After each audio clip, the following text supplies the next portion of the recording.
Muchísimas gracias por la invitación, ¿no? Saludo al profesor Jorge Ortiz, al profesor Jorge Jauregui, a Marian Jauregui que nos está acompañando. Como justamente hace un momento hemos tenido una conversación interesante porque tenemos una amiga en común, ¿no? Entonces hemos estado hoy conversando, recordando algunas cosas y muchas gracias a todos ustedes por estar acá presentes. Bien, el tema que nos convoca el día de hoy tiene que ver con comunicación política y democracia. Sin embargo, cuando nosotros hablamos de comunicación política y democracia, tenemos mucho de qué hablar, ¿cierto? Podemos hablar de muchísimas cosas. Y en esta oportunidad me quiero centrar en un punto crucial, que es el de la narrativa política. Y yo quisiera, ¿no? Y esto es algo que yo me pregunto, ¿la narrativa política podría ser una forma de desinformación? ¿Es que la narrativa política se construye con la finalidad de vender una idea que no es cierta? ¿No? La narrativa política, ¿en qué consiste? ¿Por qué lo hacemos? Entonces, eso es lo que vamos a descubrir el día de hoy. Adelante, por favor, con la... Sí. Bien. Yo quisiera que en este momento todos ustedes vean ese símbolo y piensen, ¿qué les recuerda ese símbolo? ¿Qué les recuerda? A ver, ¿a ti qué te recuerda el símbolo? El símbolo nazi. ¿Ah? Fascismo. A Hitler. Muy bien, a ver, a ti. El símbolo de Hitler. Muy bien. Avancemos, por favor. Para que ustedes vean la esvástica. Exacto. Muy bien. Aquí lo que estamos viendo, que el símbolo de la esvástica es un símbolo religioso, ¿no? Justamente como decía el profesor Jauregui en este momento, representa al hinduismo también. Entonces, ¿qué pasó? ¿Por qué nosotros tenemos esa idea? Es la construcción de la narrativa. ¿Eso qué significa? De que nosotros podemos interpretar las cosas dependiendo de cierto interés. Y eso fue lo que hizo el nazismo, darle una especie de mesianismo a ese movimiento político. Entonces ahí ustedes están viendo. Adelante, por favor. Adelante. Y ahí están los otros significados. En el budismo representa las huellas de Buda, empleada en la ropa de los niños como protección de los malos espíritus. Después, el jainismo es una especie de símbolo para rituales religiosos, ¿no? En el antiguo cristianismo lo utilizaban para protegerse de la persecución. Y en el caso de la astrología, representa la rueda zodiacal, ¿no? Que tiene que ver el tránsito de la reencarnación. Entonces ahí estamos viendo cómo un símbolo puede tener diferentes interpretaciones y es lo que justamente se hace en política. Por ejemplo, ustedes recordarán la campaña política del año 2021 con la presencia del señor Pedro Castillo. Y justamente ese era un tema que tocábamos en la clase de antropología política, ¿no? Que había un sector de la población que lo estaba relacionando con el mito del Incarri, no sé si ustedes conocerán el mito del Incarri, ¿no? Que es este personaje que luchó contra los españoles, cortaron su cabeza y según el mito, de la cabeza va a crecer nuevamente el cuerpo. ¿Y cuántos Incarris hemos tenido?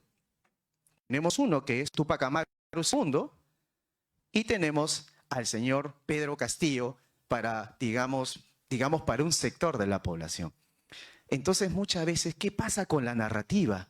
La narrativa política construye un mito, construye una idea, pero no necesariamente significa que pueda ser cierto. Y eso quizá es lo peligroso de la construcción de la narrativa política que nos puede llevar a esa información. Adelante, por favor.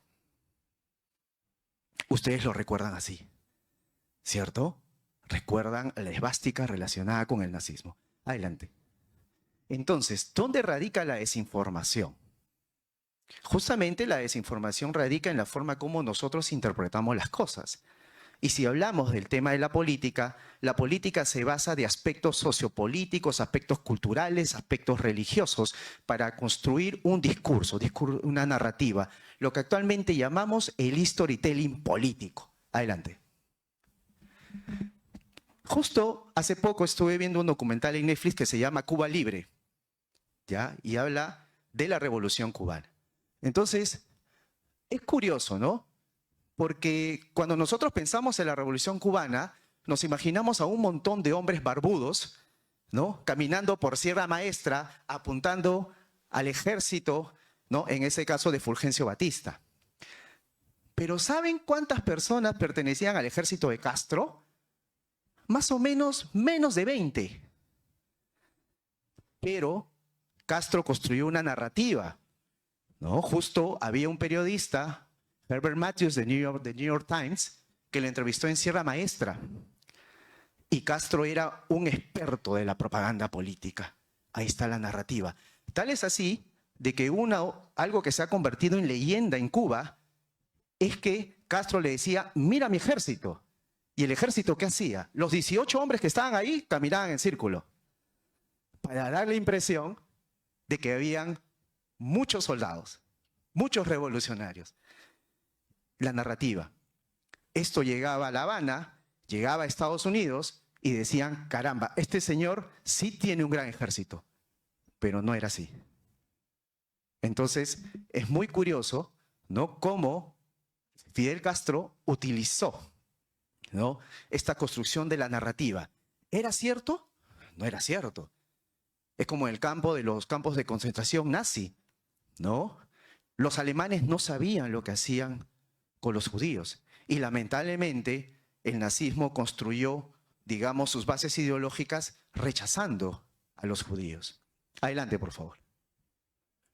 Entonces, la narrativa contribuye a la construcción de una imagen política en función de un contexto. Lógicamente hablábamos de una dictadura de Batista y ellos representaban la liberación, la revolución. Adelante. Pero, aunque esto necesariamente no fuera cierto.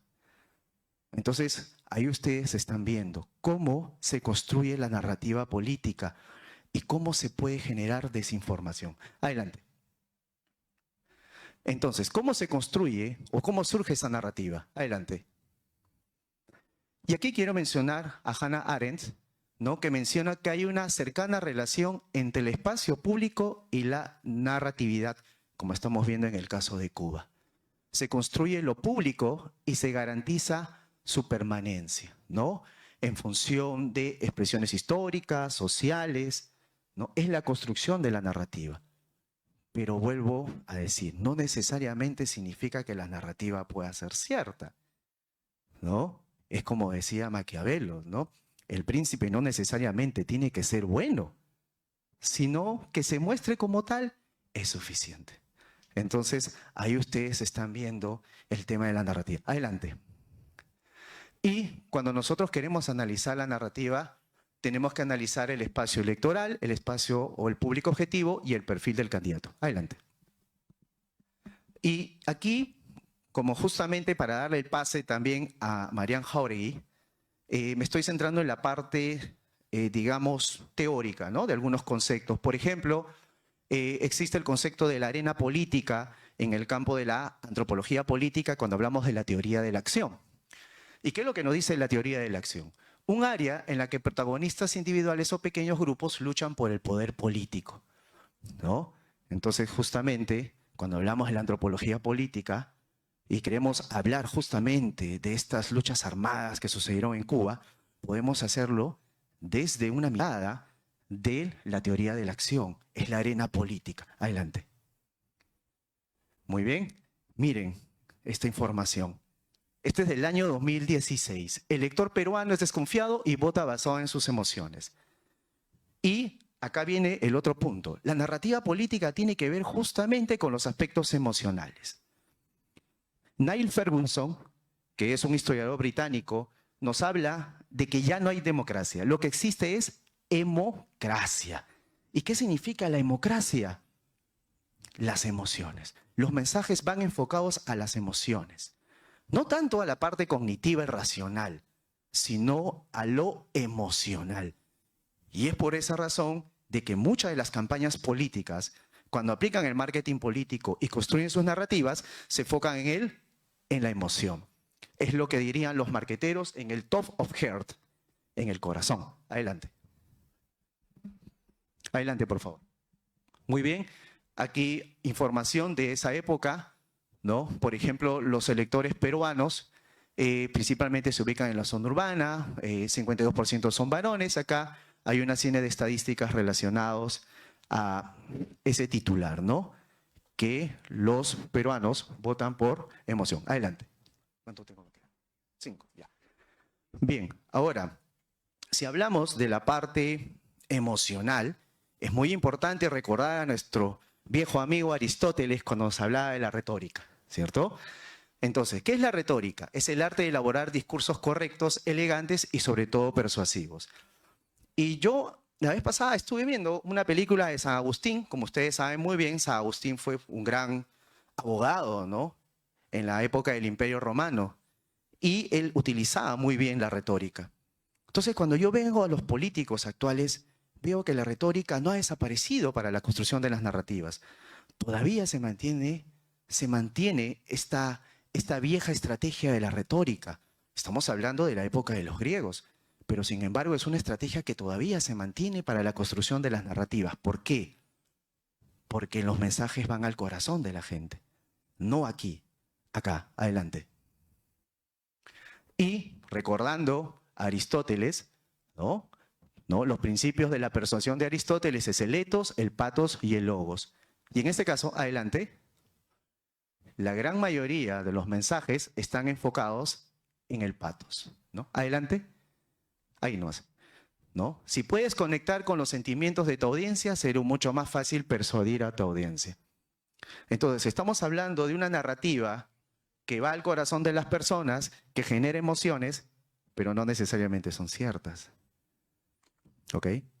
Entonces, ahí justamente es el trabajo del marketing político. Adelante.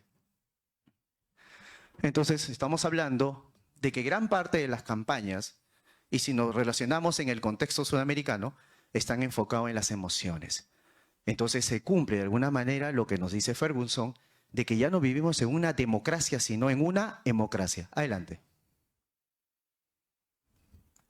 Y no sé si podemos visualizar ese video. Está para darle clic abajo. Por ahí. ¿Sí? Creo que... sí, no lo soporta, ¿no? Más que todo para contarles un poco, ¿no? Ese video me gusta mucho porque lo relaciono con el marketing político, ¿no? Esta es la película Gladiador, donde ya él era esclavo. Entonces, ¿qué le dice la persona que lo compró? Gánate a la gente. Pero tú me dijiste que mate a la gente. No, gánate a la gente. De esa manera la gente te va a querer. Y esa frase tiene mucha relación con los conceptos de marketing político. Gánate a la gente, gánate a la gente. No importa cómo. Oye, pero voy a matar. Mata, pero gánate a la gente. Entonces, ahí estamos viendo justamente cómo esto se puede relacionar con las acciones de marketing político que actualmente es. Adelante. Entonces, y aquí viene también otro concepto importante, que es la teoría de los efectos cognitivos, que tiene que ver justamente con el marketing político. ¿Por qué? Porque como ustedes están viendo, según Berrocal, actualmente tenemos partidos poco influyentes, electorados sin grandes referentes, centralidad de los medios en la vida política, visión del elector como consumidor y acercamiento de la política a las estrategias de marketing. Adelante. ¿No? En pocas palabras, este era un video, pero parece que no lo va a soportar. Bajo el concepto de la teoría de los efectos cognitivos, el candidato se convierte en un producto que debe venderse. ¿Y cómo lo vendemos? Emocionalmente. ¿No? ¿Qué significa el ethos? Volviendo al tema de Aristóteles. El ethos es que una persona tiene que ser de repente un experto en un tema. Pero estamos viendo muchos candidatos y muchos políticos que no tienen la formación adecuada, nosotros decimos, ¿no? A veces he escuchado decir por ahí, si existe una academia diplomática, ¿por qué no existe una academia para congresistas?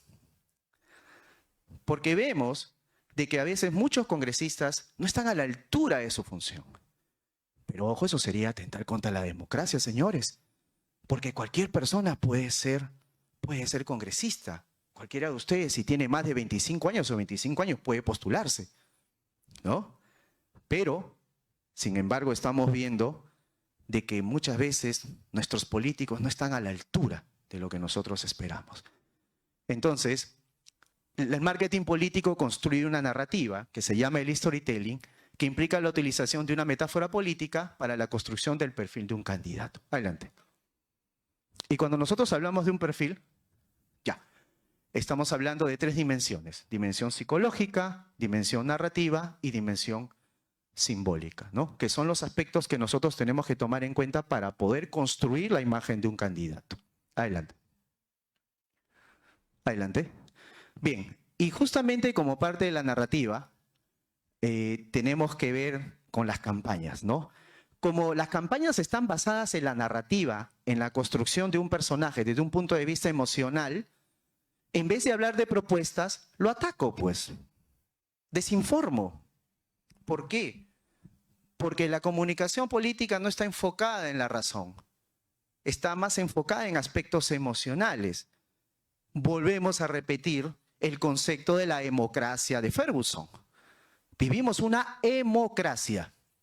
Y por esa razón, adelante, vemos, y es muy probable que sigamos teniendo este tipo de mensajes, ¿no?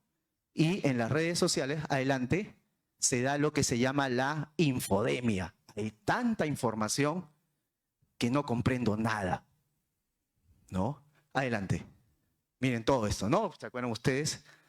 ¿No? La estrategia de campaña fue el ataque y pocas propuestas, el show mediático de por medio y la búsqueda del miedo en el elector.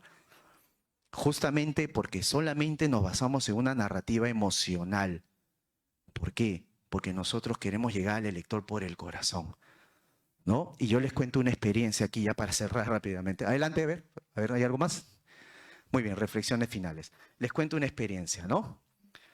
Un día estaba yendo a votar para la alcaldía y había una señora que decía: yo quiero votar por López Aliaga, pero no la encuentro. ¿Y qué pasó? Lo que pasa es que la señora no identificaba el símbolo.